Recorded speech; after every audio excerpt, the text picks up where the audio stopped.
Hey there, rockers. Welcome back to another episode of Indie Rockers Ball. That's right. We are so excited for today's episode. We have some really awesome stuff lined up for you today. Kayla Cardarella is performing on IRB for her second time this year. I'm sure she'll have some awesome new songs for us to hear today. Stay tuned for that and more, rockers.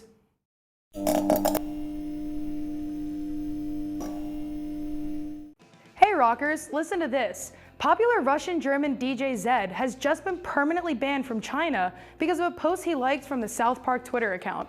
Turns out, the tweet was simply about the show's 300th episode that aired last week. The show has recently made headlines around the world for its criticism of the Chinese government, causing the show to be banned from the country, scrubbed from the internet, and is no longer being streamed. One of the most recent episodes concluded with one of the main characters stating, "F*** the Chinese government." Representatives of Zedd have since confirmed to CNBC that the DJ was given notice that he was banned from the country. What do you think about this, rockers? Let us know on Twitter at IRBTV with the hashtag MusicNews. This past Thursday at the Latin AMAs, Jason Derulo and Latin artist Farruko debuted their collaborative song, Mamacita. The 2019 awards took place at 7 p.m. Eastern Standard Time on the 17th, but Derulo and Farruko have been preparing this song for a while now. In an interview with MSN, Farruko says, "I made Jason Derulo sing in Spanish. We met in Miami and he had good chemistry. We'll be making great music," which obviously showed in their performance this past Thursday. The performance included 30 talented background dancers who were accompanied by Derulo, who also exhibited his dance moves. Farruko stunned the audience with his rhyming skills during the performance, even teaching Derulo a few Spanish words to incorporate into their song. Check out this incredible performance by these two artists with incredible chemistry on the stage. Of course, as always, tweet what you thought of the performance using the hashtag IRBMusicNews. I can't believe Zedd got banned from China. That is something I never thought I'd hear. You're telling me. I can't believe all that happened just because he liked a damn tweet. That's insane. Anyway, rockers, stay tuned because up next is Music Lesson with Jet.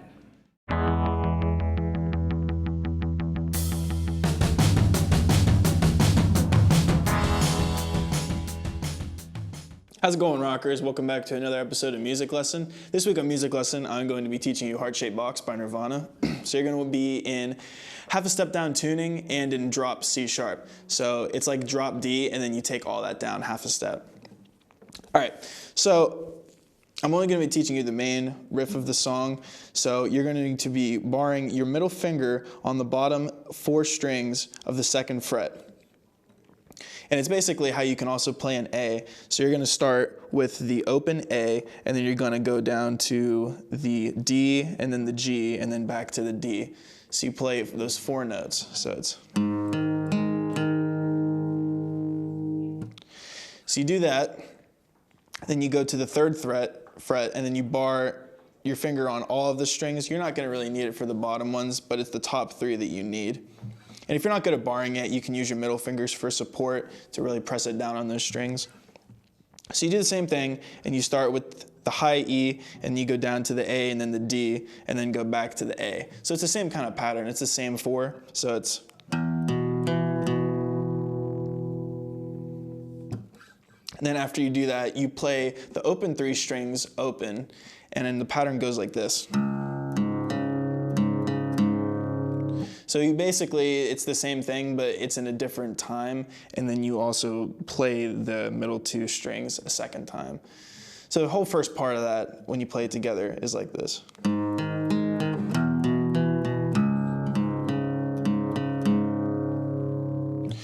And then you play that one more time, you play that the first 2 parts of it again, but instead of at the end, you just play the open, like that. You're gonna do this instead. And what that is you hit the open high E, and then you're gonna put your, well, I guess it doesn't matter what finger, but you can put your pointer finger on the 4th fret of the D string, and you're gonna hit that twice. Hit it 2 more times. So it's, then you're gonna put your pointer finger on the 3rd fret of the A string, you hit that twice, and then you can either slide up or put another finger down, and you're gonna put it on the same string on the 5th fret.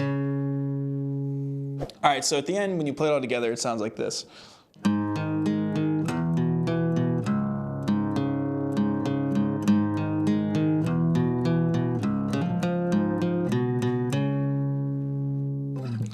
right, that's how you play the main part of Heart Shaped Box by Nirvana. Thank you guys for watching. We'll see you next week.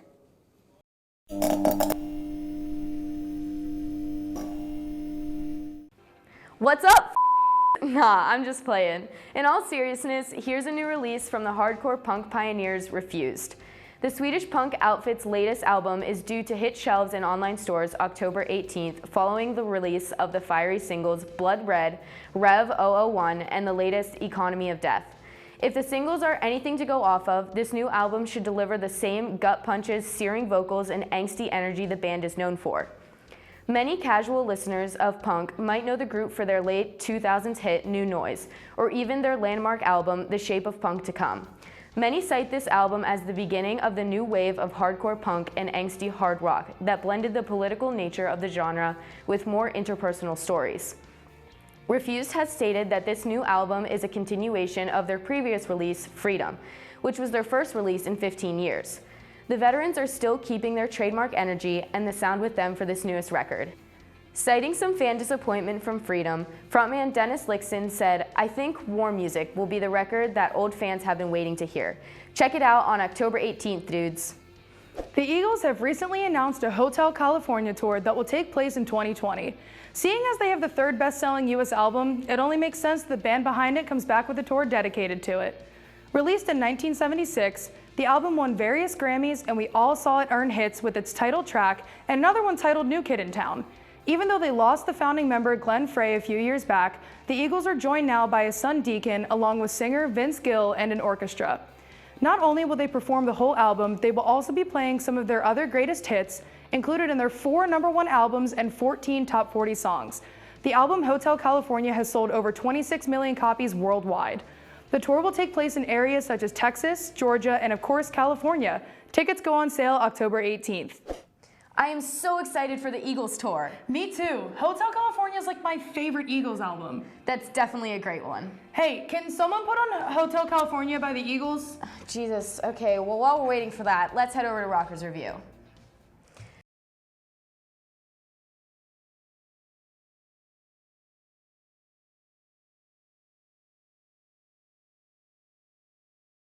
What's going on, rockers? We're back with another rocker review, and this week we are going to be reviewing The Act by The Devil Wears Prada that came out on October 11th. I'm Steven Smartnick.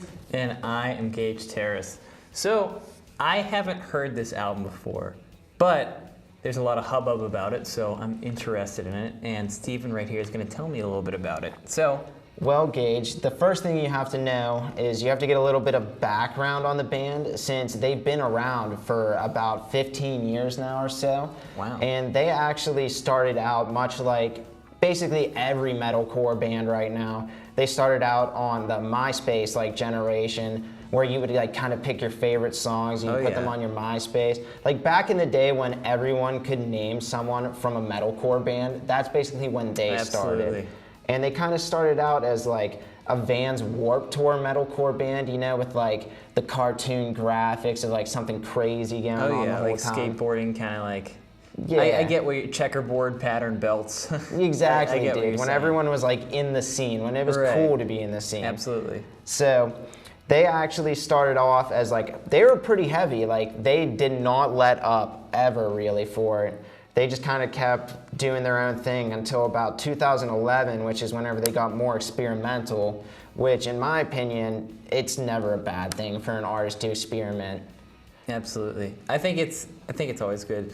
I think there's the whole issue about people saying like, oh, I don't like this new band I don't like this band because they've changed how they sound. But I think most of the time it's a natural evolution. I mean, every album is supposed to be a unique version of that band. It's what the band was interested in doing at that time. That's what makes it an album, is it feels cohesive. Yeah, I agree with you 100%, because there's other bands that people want to give, like they want to hate on them because they don't switch up. So in reality, it's like once you get to a big point, like anything you do is going to make someone hate you. So why not just do like your own thing and keep changing? Why not do what you want? And like that's kind of exactly what they did with The Act, because back then it was just non-stop heavy double bass, unclean vocals. But with this one, a lot of people have been wanting to call it a pop rock album, because they kind of did what they kind of did what Bring Me the Horizon used to do, like whenever they released Semper Eternal, like they switched over to say more poppier sound, but it isn't pop music because they definitely kept, especially with Mike, the lead singer's unclean vocals, they still kept the heaviness there. It's just they fleshed it out more, especially whenever they were creating the album. You know, I really think that's just the natural direction that metalcore is going. Like just because, you know, that's the whole appeal of it, is that it still feels dirty, but at the same time, it still feels accessible.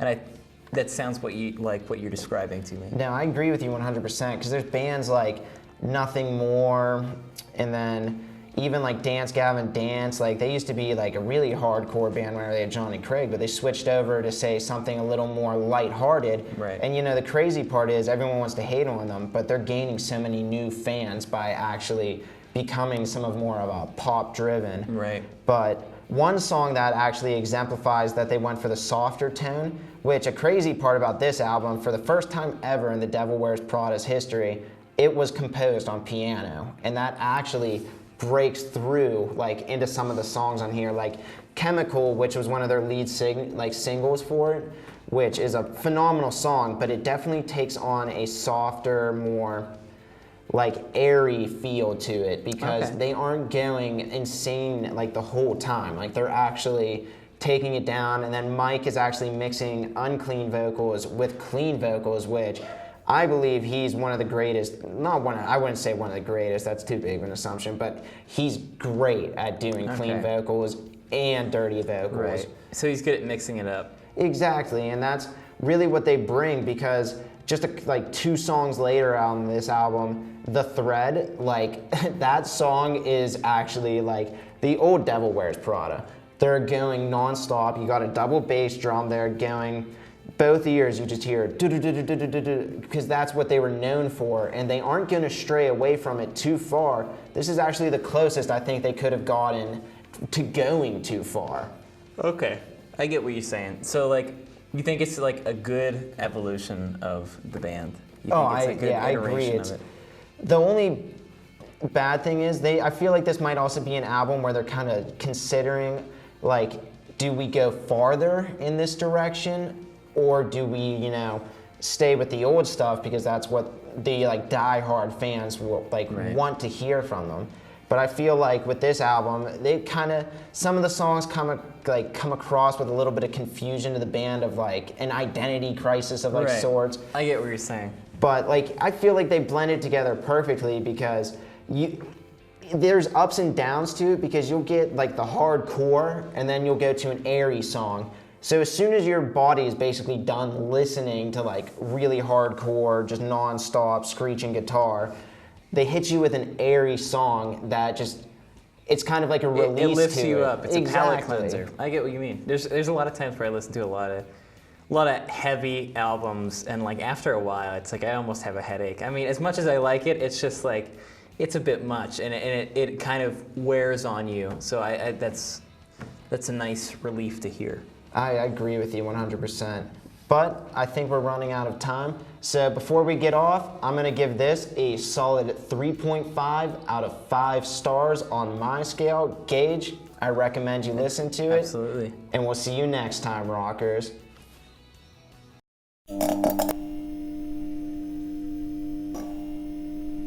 Indie band Kasabian have been active on their Twitter account in the past week. The last album released by this group was For Crying Out Loud in 2017. They have revealed recently that they are currently working on their 7th studio album, which followed shortly after band member Sergei Pozorno's debut solo project titled The SLP. After the band tweeted about their first album Solstice this past Friday, there has been speculation that there will soon be a tour announcement. While some fans believe this tour will take place in summer of 2020, others believe that it could possibly take place in December during the winter solstice. This is based off the name of their tour in 2014, which was the Summer Solstice Live in Leicester. Could there be a new tour with this upcoming album? Most likely. But the question is, of course, when?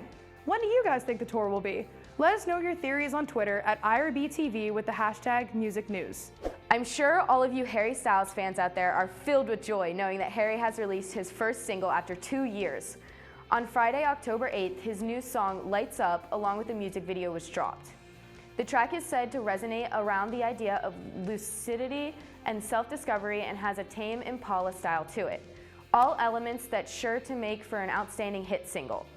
Highlights of the music video include the artist in the middle of a large group of sweaty people riding on the back of a motorcycle and floating above a red pool.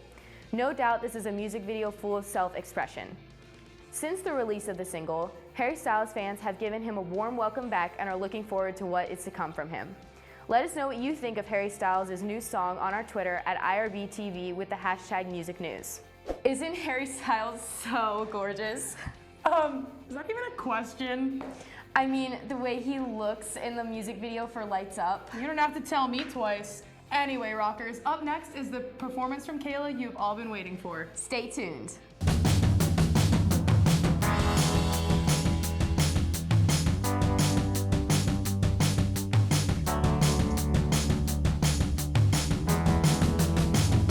Hey there, music devotees. This week on Check This Out, we have Kayla Cardarella back again to perform more songs for everyone, original songs. Kayla performed for us in the spring, so make sure to check out her first performance on our YouTube page. Stick around after the performance for an interview with Kayla. Here she is now performing more original songs for us. All right. This next one is called Body. Only you can make dirty seem so pure. You said in a crowded room, no one but us. And it had me wanting more. I know myself, my worst enemy is lust. We had our hands and lips entwined, hands and lips entwined, hands and lips entwined, and I had your body on my mind, body on my mind, body on my mind. Oh, now do you remember the night we barely made it through the door? We did not make it to the bed, only made it to the living room floor.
Rockers. So we are here with Kayla. She just performed 3 of her original songs for us, and we're going to talk to her a little bit about her music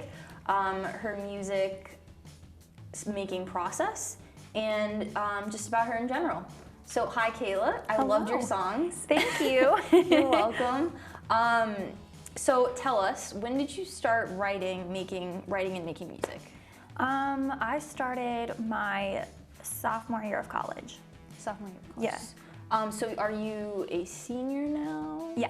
Yeah. Okay, so for 2 years? I'm a super senior, so 3 years. It Oh, took 3 me a while to years? find my major. Yeah. I found it. We're good. Me too. Yeah. Yeah. So only 3 years? Yeah. Wow, you're really good for only 3 years. Thank you. Tell us about the songs that you played for us today. What are they about, maybe, or how were you inspired to write them? A lot of my songs are either like from personal experience or a lyric just like kind of popped in my head and I watched a movie and it clicked. Like it depends. Honestly, like every song I write is different. And the first one and the last one are like personal experiences that I kind of just like songwriting, I guess, kind of like helped me cope and like helps me like think through things. So it's really therapeutic. Yeah. Yeah. And then sometimes, yeah, lyrics just pop in my head and I'm like, that's catchy. Let's write a song. And yeah, so. I'm curious. You said you sometimes hear something in a movie and then you get inspired. What movies, are there a couple movies that you think of that inspired you, that like there was a line that made you think of a lyric or some, what kind of movies? What's that movie? I can't even remember what it's called. Someone Great or something like that. Is it a Netflix movie? Yeah, the one with Jane the Virgin. Okay. Yeah. Okay. Yeah. I know what you're. Yeah. Yeah. I didn't see that movie, but I know of that movie. I know Yeah. what you're talking about. That's interesting. Yeah. Or even just like a feeling you get like watching it. Like I don't know. I can't Yeah. explain it sometimes, but it's a process. Right. Right. So, do you have performances coming up around town? I actually took a little bit of a break performing. I'd like to get back into it soon. I just kind of had to focus on school and stuff like that. But I would really like to get some gigs around here and see what I can do. So I understand the whole school thing. That makes a lot of sense. When's the last time that you performed? Do you know? over the summer I did just like at a bar back home. Oh, But, okay. yeah. So that's yeah. pretty recent. Yeah. That's cool. Well, when you get a gig or around town, or even not around town, tell us about it so we could check you out. Will do. So how has your music changed since being on IRB the first time? You were on IRB last spring, and then were you on before that? No, that was actually That my was your first time. That was your first time. So Yeah. this is your second time. Yeah. Yeah. So how has it changed since then? I don't know necessarily if, I guess, I feel like in the past I've just written like slow songs or like kind of more, not depressing songs, but I feel like I guess I'm evolving in like my tone in a Okay. way. I'm used to write songs just about like my experiences, and I think now I'm able to write songs based off of like something that I see or like a story I make up in my head, kind Yeah. of thing. Like So- putting yourself in someone else's yeah, shoes. yeah. Yeah. So I'm working on that. So Kayla, tell us, what are some artists or bands that you listen to that you gain inspiration from? I guess, well, okay, so I really listen to a lot of like alternative music, so like Bon Iver, Alt J, Rainbow Kent Surprise. Songwriting wise, I think Florence and the Machine kind of like gave me that aha moment of like everything doesn't have to like flow together, like you don't have to rhyme every time and like things like that. It could still be catchy and not be like unconventionally catchy kind of thing. So I definitely draw that from her music. Yeah, I love Florence and the Machine. Oh, she's great. Yeah. So how long would you say it takes you to write a song? It depends. The second time I actually wrote in like 10 minutes. The other two were kind of more like when I go through something, I will literally just like type down things on my phone, just like little notes, or like if like a tune comes to my head, I'll record it on my voice memos on my phone, and I'll like go through it while I'm writing and kind of be like, oh wow, like this pieces together with this piece really well. That's a song, and that's kind of more so my process. Sometimes it just comes in one piece, but sometimes it doesn't. Right. So it's different. So some songs you just keep thinking of like little parts, like one day, another day, and then a couple weeks later, you have a song, right? So rockers, it looks like that's all the time we have for today, but I just want to say, Kayla, thank you so much for coming here tonight and performing the 3 songs that you performed. We love them so much. We can't wait to hear more from you. Thank you so much. It was so fun. Okay. All right. See you next week, rockers.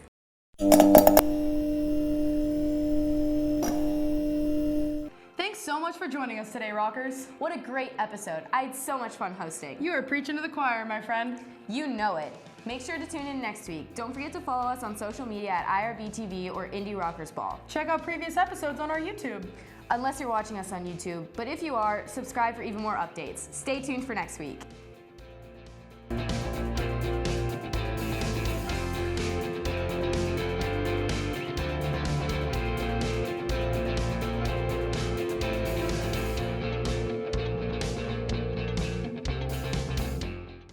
Hey! Hey! Hey! Hi. Hey! Matt Ships here with something special just for you. Press Start! Press Start is the most prestigious, hilarious, and entertaining TV show ever seen on air. You want to watch? Here's what you do. Grab a TV, grab a remote, and turn it to... And there you have it. Delicious gaming and nerdy content right there in front of you. Bring the wife, bring the kids, bring your friends, bring your dog, your dad, your mom. Sit them all down and watch Press Start. I don't mind Press Start, but I really prefer What a Yeah, I guess it's pretty cool. Yeah, Press Start's pretty cool.